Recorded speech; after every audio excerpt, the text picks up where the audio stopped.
नमस्कार. माझं नाव संतोष त्रिंबकराव खांडेवराड. मी जालन्याचा आहे. मला लाहोटी सरांविषयी किशोर चव्हाण सरांकडून माहिती मिळाली होती.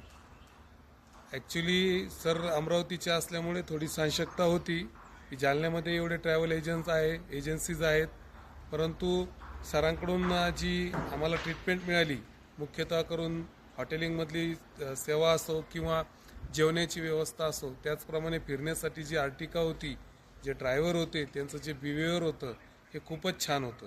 आणि सगळ्यात महत्त्वाची गोष्ट म्हणजे अशा पर्यटनस्थळी भरमसाठ किमती असतात, परंतु अत्यंत वाजवी किमतीत अत्यंत खूप चांगल्या प्रकारची सेवा आणि आम्हाला फॅसिलिटीज मिळाल्या. त्यामुळे मी लाहोटी सरांचे याच्यासाठी खूप खूप आभार मानतो आणि असेच आमचे लाहोटी सरांकडून नवनवीन टूर ऑर्गनाईज होतील आणि अशाच प्रकारची सेवा त्यांच्याकडून मिळेल अशी अपेक्षा करतो. धन्यवाद.